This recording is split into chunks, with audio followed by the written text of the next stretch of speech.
Damai sejahtera Allah yang melampaui segala akal. Itulah yang memelihara hati dan pikiran saudara di dalam Kristus Yesus Tuhan kita. Amin. Shalom. Bapak Ibu yang dikasihi Tuhan Yesus Kristus, firman Tuhan untuk kita tertulis dalam Amsal pasal 9 ayat yang pertama hingga ayatnya yang ke-6. Marilah kita membaca firman Tuhan. Beginilah bunyi firman Tuhan. Hikmat telah mendirikan rumahnya, menegakkan ketujuh tiangnya, memotong ternak sembelihannya, mencampur anggurnya, dan menyediakan hidangannya. Pelayan-pelayan perempuan telah disuruhnya berseru-seru di atas tempat-tempat yang tinggi di kota. Siapa yang tak berpengalaman, singgahlah kemari. Dan kepada yang tidak berakal budi katanya, marilah, makanlah rotiku, dan minumlah anggur yang telah kucampur.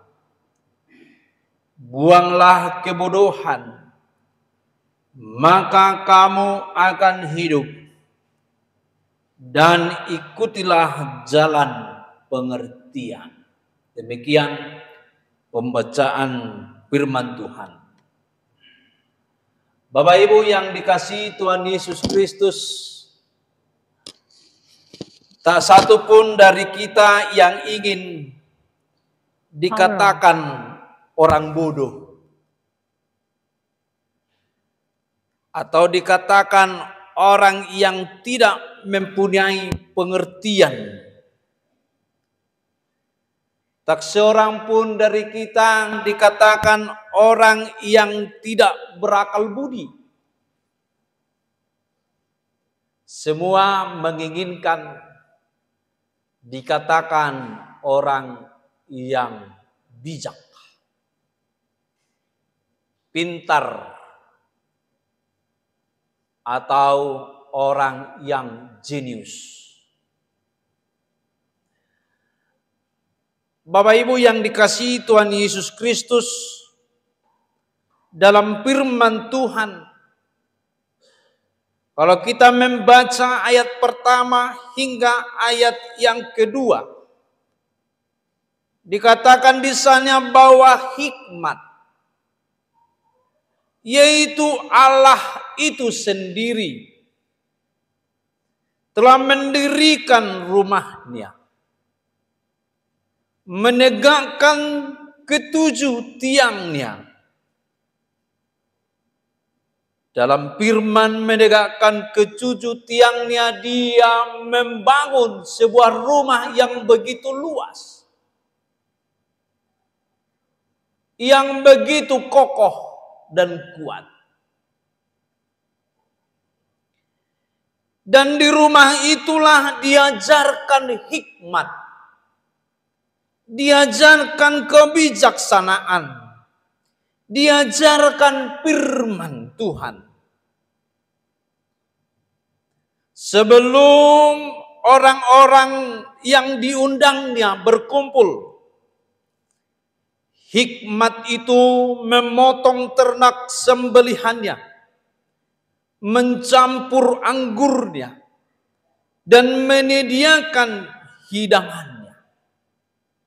Itu artinya hikmat atau firman Tuhan atau Allah itu sendiri telah menyediakan pertamuan, menyediakan makanan dan minuman kepada orang yang diundang. Tidak lagi orang yang diundang itu makomasi, membereskan rumah itu, melainkan dia sudah menyediakan begitu banyaknya dan begitu tersedianya makanan dan minuman. Bahkan anggur sudah dicampur, sudah diaduk, supaya setiap undangan dapat menerima itu dengan sukacita. Bapak Ibu yang dikasihi Tuhan Yesus Kristus, kalau kita baca ayat 3.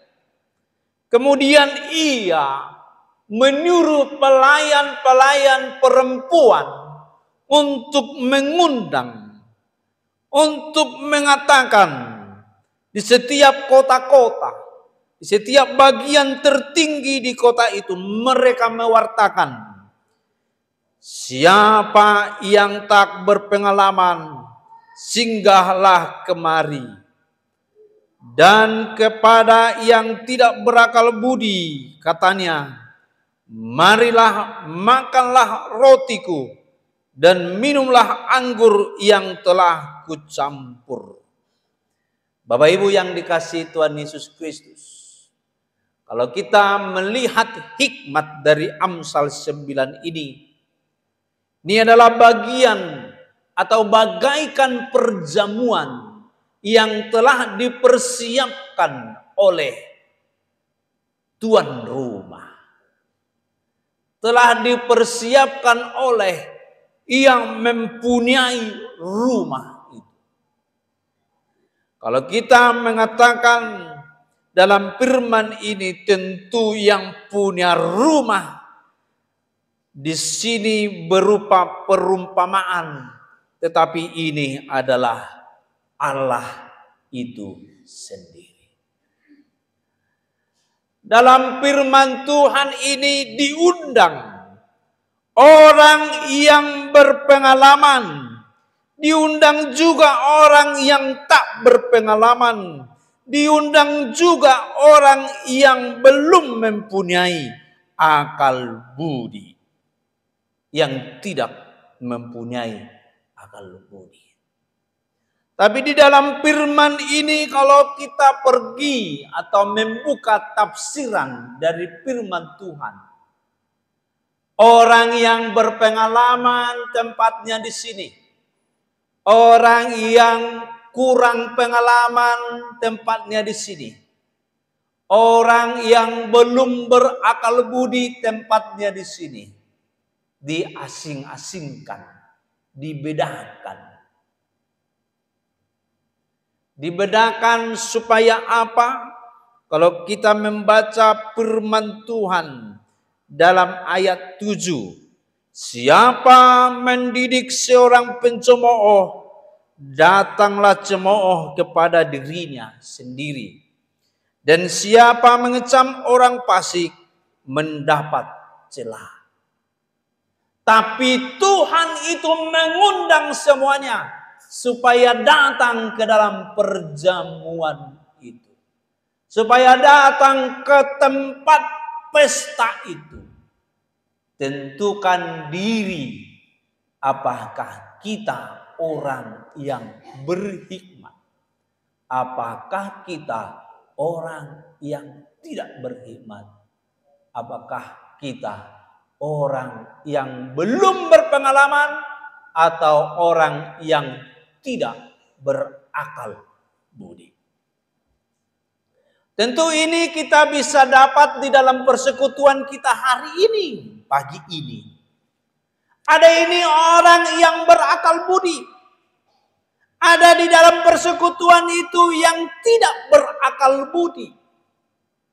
Itu dia akan marneang niroha.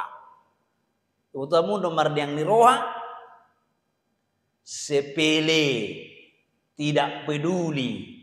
Tuhan telah membuka perjamuan setiap hari Minggu di dalam ibadah, yaitu adanya pengakuan dosa, kemudian adanya pengampunan dosa di dalam Tuhan Yesus Kristus, tapi dia tidak mau tahu. Tubuhnya ada di gereja, tubuhnya ada di perjamuan itu, tetapi dia hanya memohon, hanya mau memakan makanan yang ada dalam perjamuan itu. Dia tidak mempunyai akal budi mau mendengar hikmat dari persekutuan itu. Itu bisa terjadi di dalam setiap persekutuan kita di gereja ini. Ada orang yang benar-benar dari awal mendengar hikmat Allah hingga sampai ke berkat. Dan dia pulang dari gereja ini mendapat hikmat yang baru, yaitu kehidupan yang baru. Tapi ada juga orang di pertengahan dia sudah memikirkan hal-hal yang tidak berakal budi. Inilah kualitas manusia. Inilah situasi manusia. Orang yang tidak berakal budi, yang neang rohanya di dalam bahasa Indonesia memang dikatakan di sini, buanglah kebodohan. Neang ni roha. Roha yang tidak peduli. Hati yang tidak benar-benar mengasihi Allah di dalam persekutuan itu. Saudaraku yang dikasihi Tuhan Yesus Kristus, ini perjamuan minggu hari ini. Bagaimana sikap seseorang, bagaimana cara seseorang, bagaimana cara dia memilih bagian dalam memuji Tuhan. Ada orang yang berhikmat, yang berpengalaman, mempunyai akal budi, dia akan mempersiapkan dirinya dari awal hingga akhir. Bahkan di dalam kehidupannya sehari-hari, dia akan menghidupi hikmat Allah. Itulah pengertian atau hapatasone roha. Saudara yang dikasihi Tuhan Yesus Kristus, dalam firman Tuhan juga dikatakan, siapa tak berpengalaman singgahlah kemari. Siapa yang tidak berakal budi, marilah makan roti. Yang pertama tadi tidak berpengalaman, tak berpengalaman. Sekarang yang tidak berakal budi, orang yang jahat. Orang yang memikir-mikirkan dosa. Kalau tak berpengalaman, berarti dia belum pernah melakukan hal itu. Tetapi orang yang tidak berakal budi adalah orang yang benar-benar hanya memikirkan kejahatan. Hanya memikirkan dirinya sendiri, hanya memikirkan pikirannya sendiri, atau kehidupannya sendiri. Inilah orang yang tak berakal budi.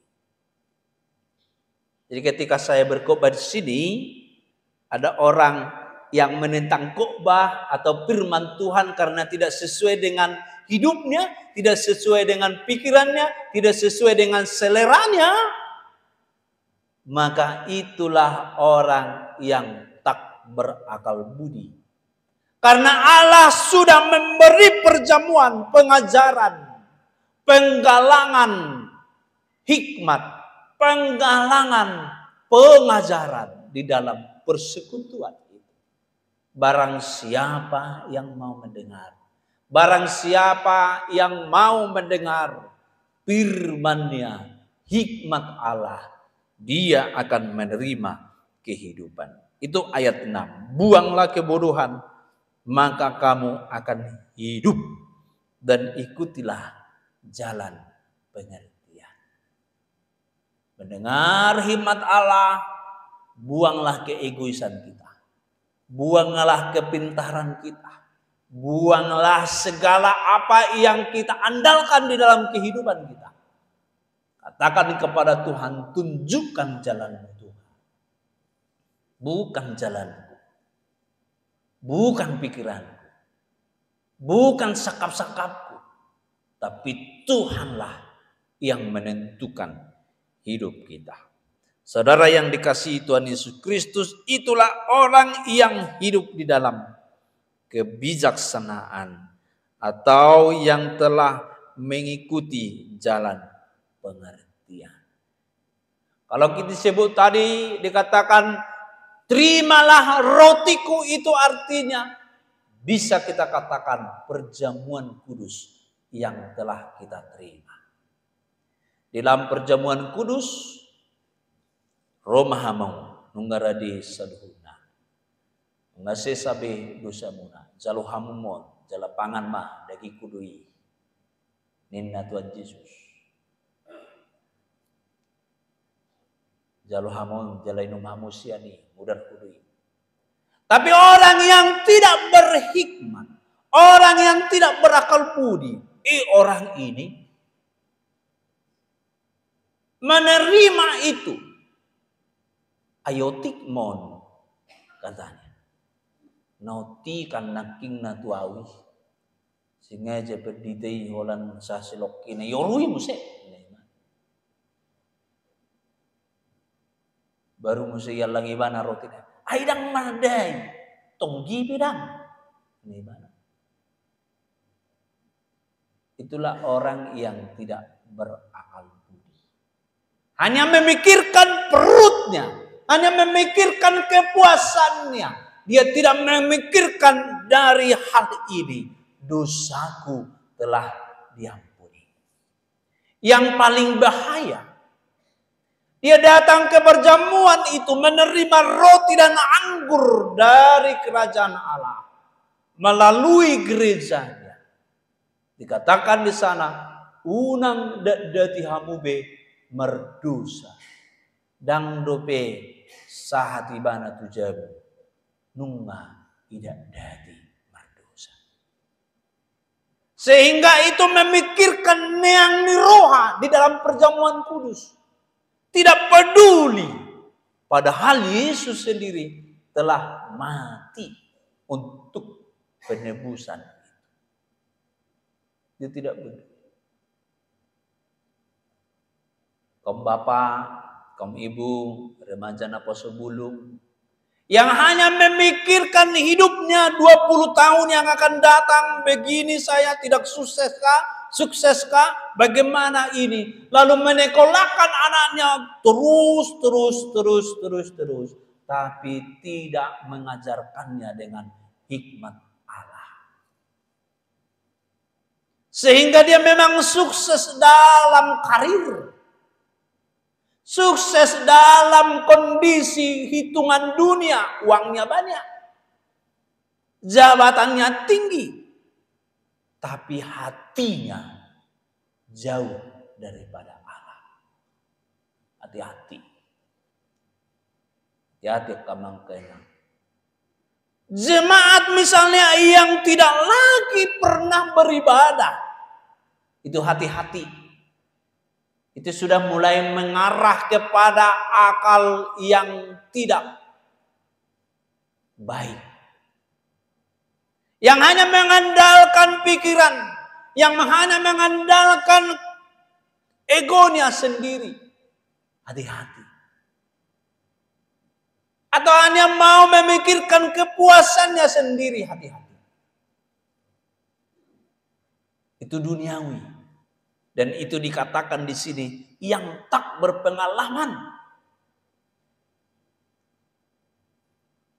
Contohnya, ulang tahunlah seseorang yang dilakukannya beli tua, beli durian, tidak beribadah, mabuk-mabukan. Ulang tahun itu, umur itu pemberian Tuhan. Tapi dirayakan dengan tak berakal budi. Tapi ada orang, dia berulang tahun, atau ada kebahagiaan di tengah-tengah keluarganya. Dia bersyukur kepada Allah. Dia mengundang para pelayan Tuhan untuk berdoa di rumahnya. atau mengundang undangan-undangan lain supaya berdoa di rumahnya. Hula-hulanya, tulangnya, supaya makin banyak yang mendoakan kebahagiaan. Itulah yang mempunyai pengalaman kepada Tuhan. Tapi ada juga yang dua-duanya menginang. Sudah diundang pendeta, diundang cintua, ya kan, diundang semua hula-hulanya dengan sautannya. Ngasai be ibadah, ngasai be acara masih papatarhon hata, kita mulai lagi yang duniawi. Wah. Itulah orang yang hidup di dalam tidak berpengalaman dalam hikmat Allah dan tidak mempunyai akal budi. Sehingga apa yang diberikan Tuhan kepadanya dipakainya untuk kejahatan dan kegelapan.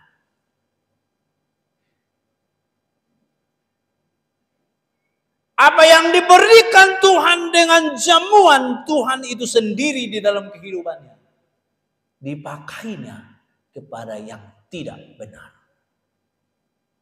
Oke, amang inang. Aidang adong lepe ujalo amang siat Tuhani. Ninna naso adong di ibana. Hosatai diberikan Tuhan. Nyawa kita saat ini diberikan Tuhan. Keluarga kita diberikan Tuhan. Mari syukuri beribadah kepada Tuhan.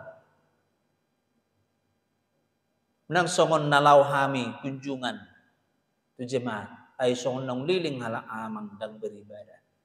Imada amang dang adong dope di hami.